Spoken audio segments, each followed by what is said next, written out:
Ok. Donc je vais vous parler de travaux que j'ai fait dans le cadre de ma thèse. Comme Emmanuel l'a dit, sous la direction de Guillaume Junelec et Jean-Philippe Auvarlet, et encadré en partie par... On peut parler fort. D'accord. Donc je disais que j'étais encadré aussi par Abdourahmane Atto, donc une partie de ce travail va aussi crédit à Abdourahmane Atto. Donc je vais vous parler de la détection de changement sur des images SAR multivariées et notamment en environnement non gaussien. Je reviendrai plus tard sur ces hypothèses-là. Pour le plan de la présentation, je vais introduire la problématique et l'intérêt des travaux que je fais, puis faire un petit état de l'art sur ce qui se fait actuellement en détection de changement et finir par les contributions que j'ai faites dans le cadre de ma thèse. Donc, tout d'abord, je peux parler rapidement des images SAR. Donc, c'est des images de télédétection qui observent une scène à distance, qui ont la particularité d'être utilisées un radar mobile, donc qui se trouve sur un satellite ou sur un avion, et qui vont donc émettre une onde électromagnétique qui vont y récupérer pour analyser et obtenir la réflectivité de la scène volue. L'intérêt du fait que ça bouge, c'est qu'en fait, on peut observer un objet plusieurs fois. Oui. On peut observer un objet plusieurs fois, ce qui fait que en faisant une intégration cohérente, on peut avoir une meilleure résolution. L'intérêt de cette technique, c'est que elle est peu sensible aux conditions d'éclairage et de météo. Donc ça permet d'observer des zones sous beaucoup de conditions différentes, ce qui n'est pas forcément le cas en optique. Et on peut aussi observer dans différentes bandes de fréquences, et donc ça peut répondre, les objets peuvent répondre différemment. Donc c'est intéressant. Donc dans ce cadre-là, ce que moi j'essaie de faire, c'est de la détection de changement. Donc en fait, c'est lorsqu'on a plusieurs images à plusieurs dates différentes de la même scène, on va essayer d'avoir un masque à des endroits où est-ce que il y a des altérations, des choses qui ont été construites, toutes sortes de choses. On va essayer de faire ça de manière automatique parce qu'il y a de plus en plus d'images. Nos jours, avec des missions comme Sentinel, ou TerraSAR-X ou Yavesar, il y a des terabits de données, et pour les traiter à la main, regardez, c'est impossible. Et donc avoir des techniques, c'est intéressant. Donc les applications, ça peut être par exemple surveiller des zones d'intérêt. Par exemple ici, je vous ai mis des images de l'aéroport de Kobe à Osaka. Donc avant construction, pendant, après. Donc pouvoir avoir quelque chose d'intéressant, savoir l'évolution en temps réel assez rapidement, ça peut être intéressant. Non, je peux pointer, on dit quand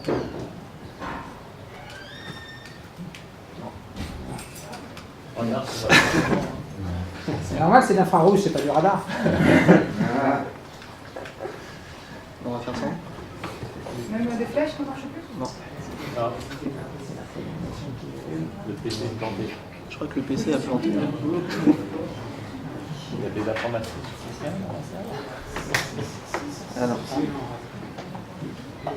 Adobe a dû planter, mais... Contrôle. C'est bon. Un autre exemple, c'est le cas d'une inondation en Thaïlande, avant-après. Donc pouvoir déterminer précisément les zones qui ont été inondées, ça peut être intéressant pour les autorités d'un point de vue pratique pour réagir.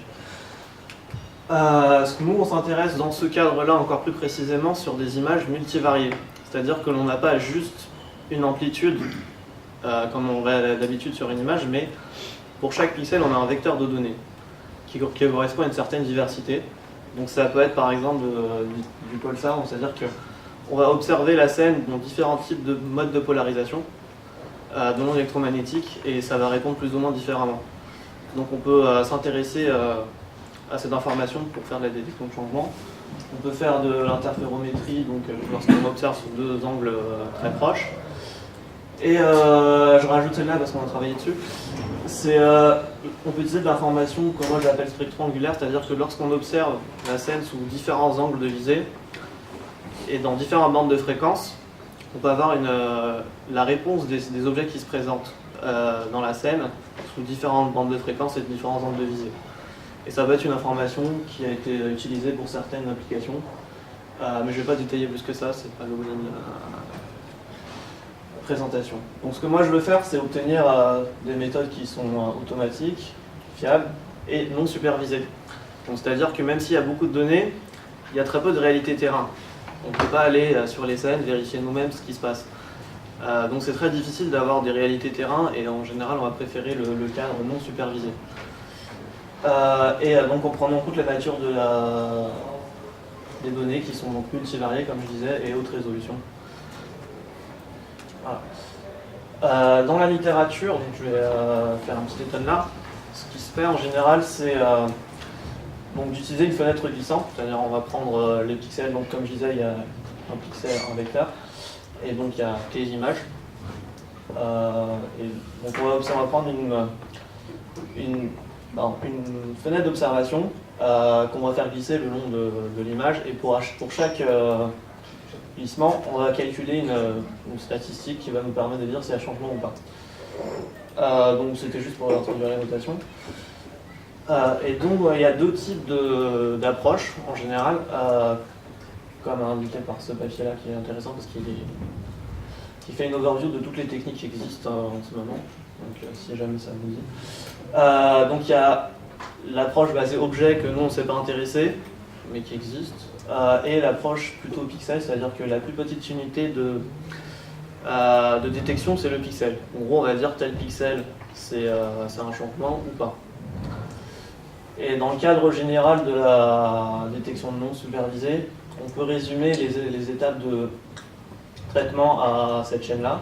C'est-à-dire qu'on va d'abord sélectionner les données, donc on peut juste choisir l'amplitude, faire des transformations si on veut, pour faire du pré-processing, et ensuite calculer une mesure de dissimilarité, je vais dire. En gros, c'est plus ou moins proche ou pas entre les dates, qui on va ensuite seuiller pour obtenir une carte de changement final. Donc moi je m'intéresse plus particulièrement à cette partie-là, et un peu, qui est très liée à celle-là aussi. Donc c'est ici que moi je vais rentrer en jeu. Et donc sur ce cadre-là, il y a plusieurs types aussi de possibilités. On peut regarder les corrélations entre chaque date, calculer tout simplement un produit scalaire de ce qu'on observe entre chaque date, pour avoir une certaine mesure. L'intérêt, c'est que du coup, on n'a pas besoin d'avoir un modèle dans nos données. Le problème, c'est qu'en général, ça se fait plutôt en bidates et qu'il y a besoin d'une cohérence de phase, parce que comme c'est des données complexes, il peut arriver que les conditions font que la phase n'est pas du tout la même sur certains endroits, alors qu'il n'y a pas vraiment de changement. Et du coup, on va avoir beaucoup de fausses alarmes. Il y a aussi le fait qu'on ne peut pas vraiment choisir de seuil de décision pour faire la carte finale. D'autres pans utilisent plutôt la théorie de l'information. Donc là, l'idée, c'est de mettre un modèle, type gaussien multivarié, ça peut être autre chose, pour lequel on va calculer des distances type Kullback, Leibler ou d'autres types de divergences, ou data sharing par exemple. L'intérêt ici, c'est que selon le modèle qu'on choisit, par exemple en gaussien, on peut choisir un seuil de détection parce qu'on connaît la distribution de probabilité si ça ne change pas. Et une dernière branche qui s'intéresse plutôt à mettre un modèle, donc ils ont fait uniquement dans le cas gaussien, un modèle dans lequel ils vont comparer les paramètres à chaque date. Donc ici la matrice de covariance entre chaque date, je détaillerai un peu plus. Et l'intérêt, c'est qu'on peut faire directement toutes les dates d'un coup. Et on peut choisir un seuil de manière que je détaillerai un peu plus. Donc, dans un cadre général, donc, le test d'hypothèse, on va dire que nos observations à le pixel K à la date T suivent une autre probabilité qui ne dépendent que avec un paramètre qui dépend du temps. Et on va dire qu'il y a un changement si le paramètre a changé au cours du temps, pardon, et s'il n'y en a pas, si le paramètre reste à peu près pareil sur toute la durée d'observation. Donc là, dans le cas général où j'ai défini θ t comme il peut y avoir plusieurs paramètres de la loi de probabilité qui nous intéressent ou pas. Donc, voilà. Et donc, classiquement, ce qui se fait, c'est prendre l'hypothèse gaussienne multivariée, supposant la moyenne nulle parce que c'est l'hypothèse qui est, comment on dit, assez bien vérifié en pratique. Et donc on va regarder si la matrice de covariance au cours du temps, elle change. Si elle a changé, bah, on va dire qu'il y a un changement qui s'est produit. Pour illustrer ça rapidement, l'idée c'est que, par exemple là dans le cas de date et bivarié, j'ai GP égale 2, donc juste 2 valeurs. Si on a une distribution locale de mes pixels qui ressemble à ça, et qui a une date ultérieure, on va plutôt changer comme ça, au lieu de regarder les pixels un par un, je vais regarder la matrice de covariance, donc quand je représente comme cet ellipsoïde, donc avec les valeurs propres associées. Donc ça c'est l'intervalle à 95%. Donc 95% des données sont censées être dans l'ellipsoïde.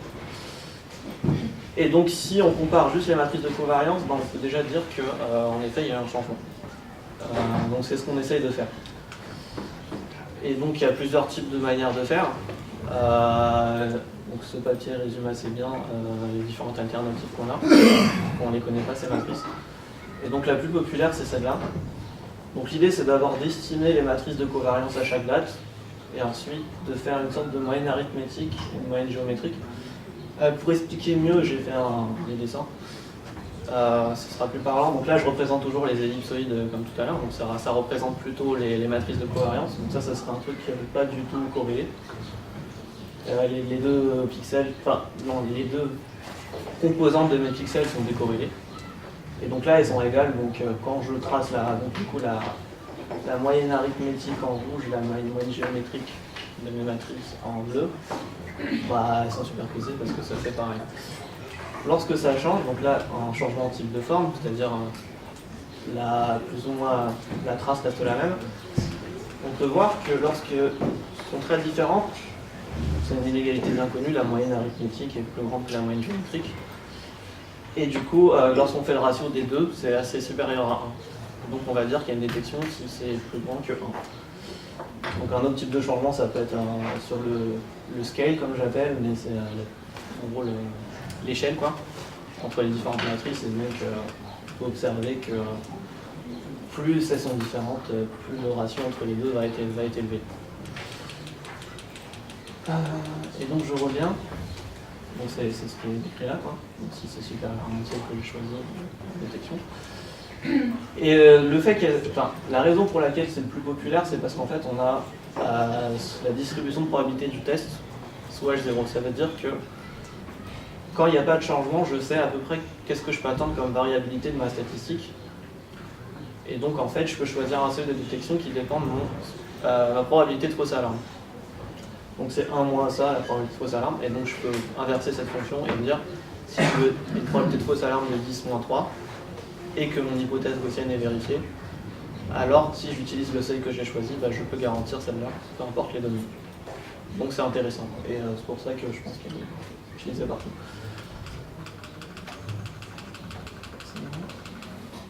Et donc dans un cas pratique, donc c'est des données tropisardes de Monera, donc il fait que c'est dans un forêt amazonienne où il y a un véhicule qui est apparu ici.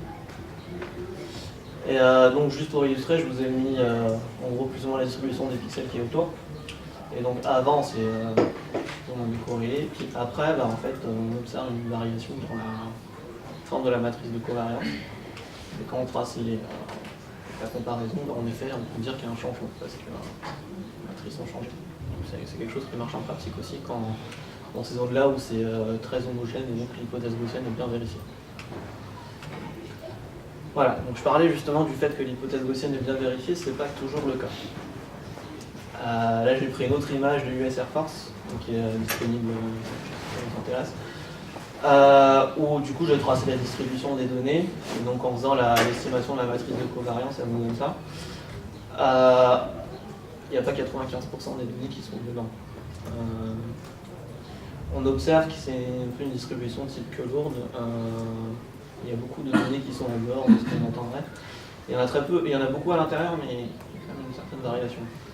Ce qui n'est pas très bien représenté par une gaussienne, parce que sinon on s'attendrait plutôt à quelque chose comme ça. Et donc, ce que je disais tout à l'heure n'est plus vrai, parce qu'on ne peut plus choisir le seuil de détection, parce que c'est plus vraiment gaussien. Donc là, toute l'idée de ce que nous on voulait faire, c'était d'étendre ce truc-là à un modèle qui est un peu plus robuste, dans le sens où il prend en compte une certaine variabilité que la gaussienne ne prenait pas en compte. Et donc pour ça, on utilise le modèle des SIRV, Spherically Invariant Random Vectors, qui a été démontré que ça marchait beaucoup mieux sur des images très haute résolution pour modéliser la distribution observée. Et donc en fait c'est une distribution qui est assez proche de la gaussienne. En gros c'est un paramètre de texture qui multiplie la gaussienne. Et selon la distribution qu'on met sur la texture, on peut retrouver pas mal de voies connues. La gaussienne, la place, voilà. Donc ça prend en compte un cadre très large de distribution. Pour illustrer ça, en fait, l'idée c'est qu'on a la gaussienne, mais sauf que selon le pixel qu'on regarde, il y a une échelle qui n'est pas vraiment la même. Et du coup, c'est certaines sortes d'hétérogénéité qu'on observe dans les images très haute résolution.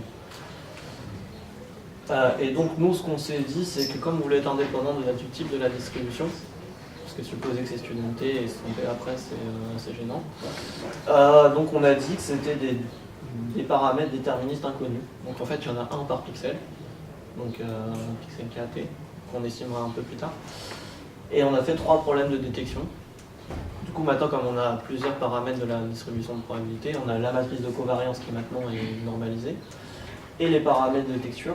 Donc on peut faire la détection soit en regardant les deux, soit en regardant juste la matrice de covariance, soit en regardant les paramètres de texture sans prendre compte de la matrice de covariance. Ça permet de savoir qu'est-ce qui a provoqué le changement ou pas. Pour illustrer ça, on peut dire qu'un changement dans la texture qui correspond plus ou moins à la puissance observée localement, ça correspond par exemple à un objet qui va disparaître. Un objet très fort qui va disparaître. Et un changement dans la matrice de covariance, c'est dont les propriétés vont changer un petit peu. Par exemple, si je suppose que j'avais une diversité qui était plutôt angulaire et que je retourne ma voiture, l'arrangement dans le vecteur ne sera pas tout à fait le même, et donc il y aura une sorte de changement dans la forme de la matrice de covariance. Et donc pour chaque problème, on a fait un test de vraisemblance généralisé pour avoir une statistique de décision. Donc l'idée c'est de dire que je vais faire le ratio de ce qui est vraisemblable. Je vais calculer la probabilité que d'après mes observations, que ce soit l'hypothèse H1, tout en estimant les paramètres que je ne connais pas. Et je vais la diviser par la probabilité que ce soit sous l'hypothèse H0, donc il n'y ait pas de changement, tout en estimant les paramètres que je ne connais pas non plus. Donc c'est une technique assez connue parce qu'elle permet d'avoir des statistiques invariantes, mais je ne vais pas rentrer dans le détail. Et deux petites définitions parce qu'après les équations deviennent lourdes. Donc pour le problème 1, ça donne quelque chose comme ça. Qui est un peu plus compliqué, mais on peut le comprendre. Donc ici on retrouve le terme de moyenne arithmétique géométrique des matrices de covariance. Sauf que maintenant elles sont normalisées, ça ressemble un petit peu. Et l'estimée, c'est plus la même. Avant, on utilisait la matrice de covariance, sample covariance matrice, la matrice de covariance empirique. Maintenant, il y a un estimé qui s'appelle l'estimé de Tyler, qui a été étudié en fait en général, qui est la solution d'un point fixe. Donc on peut initialiser l'identité puis calculer à chaque itération jusqu'à ce que ça converge. Il a été démontré que ça converge et que c'est asymptotiquement équivalent, donc ça a des bonnes propriétés. On a une variante un peu différente, mais je ne vais pas détailler, mais dans le papier qu'on a écrit là-dessus, on a fait toute une analyse de ces différentes matrices. Et donc ça, c'est pour le terme des matrices. On a un terme en fait qui se rajoute, c'est tout simplement le terme sur les textures. Ça, c'est des estimés de la texture à chaque date. Donc en fait, là, on a une moyenne arithmétique sur une moyenne géométrique des textures pour chaque pixel de notre fenêtre d'observation. Donc en fait, c'est le même principe. Quand elles sont égales, ça fera 1, ici ça fera 1, on sera à peu près proche de 1. Donc les deux autres variantes, c'est quand je veux tester que la matrice, donc on a juste le terme de matrice plus un terme de résidu. Je ne vais pas trop détailler parce que c'est moins intéressant. Et là où on teste juste la texture, on a le terme de texture et le terme de résidu sur la matrice. On a étudié les performances, les propriétés statistiques Donc elles ont la propriété qu'on appelle CFAR, c'est-à-dire que la distribution, quand il n'y a pas de changement, ne dépend pas des paramètres de la loi de distribution a priori. En fait, c'est ça qui permet de choisir le seuil de probabilité. Le seuil de détection en fonction de la probabilité de fausse alarme. S'il n'y a pas cette propriété-là, on ne peut pas le faire. Donc il trouve que pour matrice texture, et juste la matrice, c'est CFAR matrice, donc ça ne dépend pas des matrices que j'avais à la base. Et pour la texture, ça dépend faiblement de la matrice, pour une raison que je peux développer en question si vous voulez, mais je pense pas que c'est plus intéressant ici. On a fait des tests sur des données réelles, en simulation aussi, mais ça marche dans les cas qu'on veut bien. Donc je pense que c'est marché à montrer sur des simulations réelles. Donc ça, c'est des images de la NASA, vous avez ça, qui sont totalement disponibles sur un télécharger. Donc polarimétrique, où ils ont pris donc, sur Los Angeles 2 images avant, après la construction de bâtiments. Donc ça c'est des maisons pavillonnaires. C'est des pavillons, pardon. Et on a une sorte de réalité terrain, mais je précise que la réalité terrain est juste là où je suis sûr qu'il y a des changements, c'est-à-dire c'est là où ils sont construits. Quoi. Je ne peux pas dire à absolument 100% qu'ici il ne s'est rien passé. Encore une fois, j'y étais pas. Donc ce masque, ça permet juste de tester les performances de détection. Donc on a testé les différentes statistiques. Donc là, je vous donne directement les valeurs des statistiques pour les différentes qu'on a développées. Quoi. Donc ici, le gaussien, on teste conjointement les matrices et la texture, juste la matrice et juste la texture. On peut voir déjà que le gaussien, il marche pas trop mal en fait. On arrive à peu près à détecter où est-ce qu'il y a des changements. La nuance se fait en fait sur des petits trucs. C'est que ici, les objets sont un peu plus fins que ici, du fait que lorsqu'on estime la matrice ici, dès que les zones de changement sont dans le masque, ça va direct polluer. Alors qu'ici, je peux, d'une certaine manière, raffiner un peu plus. Je ne sais pas si c'est bien expliqué, mais on pourra peut-être revenir en question. Et ce qui est intéressant, c'est que on a ce test-là, mais on peut décomposer en deux. C'est-à-dire que c'est juste la matrice, on voit qu'on ne récupère pas trop la texture. C'est assez homogène comme détection. Je finis bientôt. Et je vais passer du coup. Et juste montrer les courbes ROC. Donc la probabilité de fausse alarme en fonction de la probabilité de détection, sachant le masque que j'ai choisi. Et donc en général, sur cette scène-là, on fait un peu mieux. Sur une autre scène que je n'ai pas montrée, juste en prenant en compte cette non-homogénéité des données, on arrive à améliorer pas mal les performances de détection. Et juste un petit commentaire, c'est que quand on prend en compte juste la matrice, c'est pas suffisant pour avoir des bonnes performances parce que c'est juste la forme. Et donc on perd l'information de puissance. S'il y a quelque chose de puissant qui apparaît, on va perdre cette information-là en fait. On va juste regarder si ça ressemble à peu près en corrélation à ce qu'il y avait avant. Et donc ça explique que les performances sont plus faibles. Donc après j'avais une autre simulation, mais je vais la passer parce qu'on n'a pas le temps. Pour la conclusion. Donc on a développé des méthodes pour la détection de changement, donc qui prennent en compte un cadre un peu plus large que les gaussiennes. On a montré que le paramètre de texture c'était très important, justement en utilisant les deux problèmes associés. Et bon là j'ai pas très bien montré, mais on a des meilleures performances en fausse alarme du fait que les données sont assez hétérogènes et donc on modélise mieux les données. Donc les perspectives sur ce travail, c'est donc d'obtenir la distribution de ma statistique sous l'hypothèse H0 que je n'ai pas encore. Donc ça permettra de choisir de manière analytiquement le seuil. Là pour l'instant je fais des Monte Carlo et je choisis en fonction. Et ce qu'on aimerait bien faire c'est faire de la classification des changements. Donc maintenant qu'on sait qu'il y en a, je vais peut-être savoir quel type de changement. Est-ce que c'est plutôt piqué, est-ce que c'est plutôt sur le long terme, et ce genre de choses. Voilà les références. Et si vous avez des questions, je suis ouvert.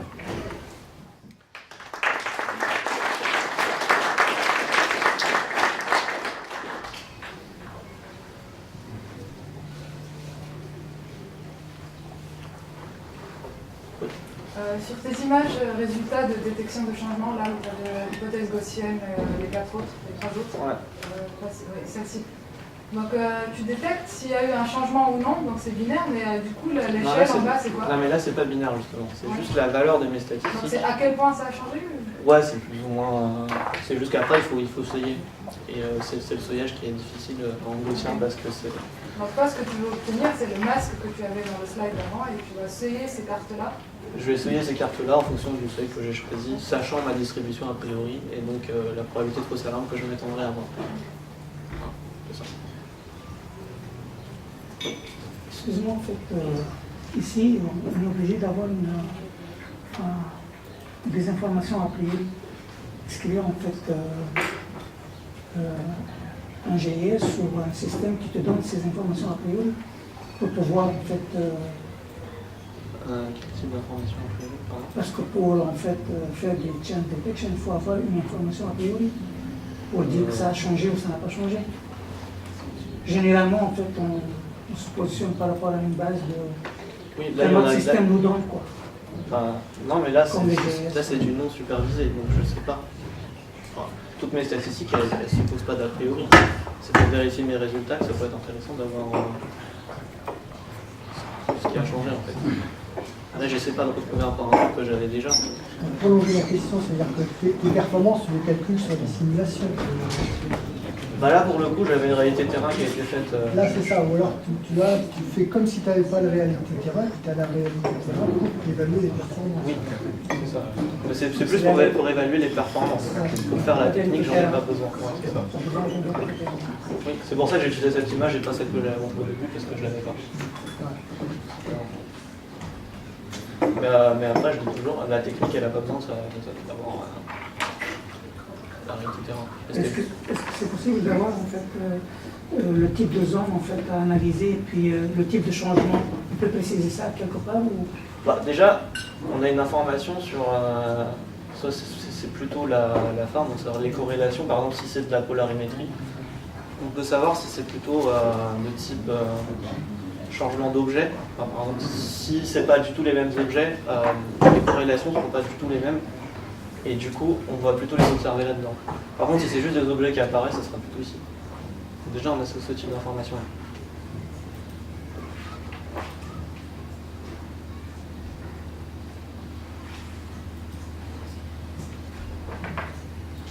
Peut-être juste l'exemple que tu présentes là, c'est du BIDAT. Ici, là, c'est du BIDAT parce qu'en réalité terrain, j'avais vraiment que ça. Bon. Si sur... Aujourd'hui, avec Sentinel, sans même aller jusqu'à la résolution, tu as fait du test sur du NDAT. Oui, non, mais ça, j'ai déjà fait. C'était la simulation que j'ai pas montrée. Ça te donne dans le temps des questions l'occasion. Il n'y a pas de vérité terrain là. Là, j'ai pas vraiment de vérité terrain. En fait, je peux regarder parce que c'est un parking. Et c'est plus ou moins les voitures qui sont garées, c'était sur une journée, qui sont garées, qui sont parties. Donc il y a un autre problème, je voulais parler de ça aussi, c'est les limitations de la méthode quand même. C'est que ces images, elles sont pas très bien recalées, et il y a beaucoup de problèmes de calibrage, il y a des artefacts qui apparaissent, ce genre de choses. Donc ça, on va les détecter forcément. Mais pour finir, là, ici vous aviez le cas gaussien. Donc là en fait c'est une technique que j'en ai pas parlé, mais c'est pour estimer les points de changement. Donc là en gros, si c'est en blanc, ça veut dire que j'ai détecté et estimé que ça allait être 1. C'était quoi? Non, si la couleur est blanche sur ma figure, ça veut dire que j'ai détecté qu'il y avait un changement sur toute la série et que j'ai estimé qu'il était à la date 2 ou entre la date 2 ou la 3. C'est la localisation temporelle. C'est ça, j'en ai pas parlé, mais on a fait un travail là-dessus aussi, c'est comment estimer l'endroit où ça se trouve. Et du coup, du fait qu'il y a des problèmes de recalage, en fait, on observe beaucoup sur les zones, les contours en fait, de changement. Mais ce qui est intéressant, c'est que quand on prend en compte juste plus ou moins la texture, on les a beaucoup moins. C'est vraiment dans la matrice de covariance qu'ils vont se retrouver. Et l'autre exemple que je voulais donner, c'est celui-là en fait. Sur les données, quand ils me les ont données, sur le site, ils expliquent que c'était ça qu'ils voulaient détecter. C'est une sorte de. Pour courir, avec de la terre, un stade quoi. Et c'était avant et après qu'ils aient couru dessus. Et fait, dans la texture, on la voit pas parce que ça n'a pas beaucoup changé, mais dans les corrélations, en fait, on peut l'avoir. Donc si on arrivait à mieux recaler les images, peut-être qu'on pourrait peut-être mieux caractériser ce qui s'est passé. Voilà, mais après on peut faire du multidate comme j'ai fait là, mais là, voilà, un problème de recalage énorme, on va le partout. Voilà.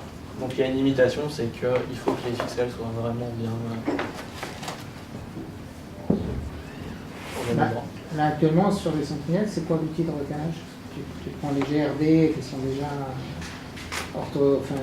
c'est juste le géoréférencement des GRD ou c'est des SLC que vous avez recalé? Bah, après, il y a plusieurs techniques, mais sur Sentinel, je ne sais pas ce qu'ils font dans un logiciel, mais moi, ce que je ferais, enfin, ce qui est fait, que je connais, c'est plutôt essayer de faire des intercorrélations, en fait, plus ou moins l'histoire de cohérence entre les deux dates, et essayer de maximiser la corrélation entre les deux dates avec un décalage qui va bien. C'est des données qui sont complexes au départ ou c'est des données directement en amplitude? Là, je fais que du complexe. Pour maximiser la cohérence interferométrique. C'est ça, on peut maximiser la cohérence interferométrique. Peut-être intérêt, enfin je sais pas, hein, c'est pour essayer de maximiser les forces aussi. Il y a des très belles piles de données SLC recalées pour des applications interférométriques sur des villes comme Paris, sur les régions genre Annecy, le Chamonix-Nord. C'est intérêt à croiser un peu. Ouais, Sauf si ça sort du sujet. C'est pas assez haute résolution, donc les données elles sont en distribution gaussienne. J'ai jamais vraiment essayé. Il faut vraiment qu'il y ait une distribution non gaussienne pour que ça ait un intérêt. Quoi. Alors, vous pourrez voir, mais. Des piles Terra-Sarix à ce moment-là. Ouais. Sauf que les données ça, sont pour pas le coup, publiquement on va accessibles. insister un peu là-dessus, mais on n'aura pas à le montrer, je pense. Haute résolution obligatoire. Enfin, si on veut que la technique ait un intérêt.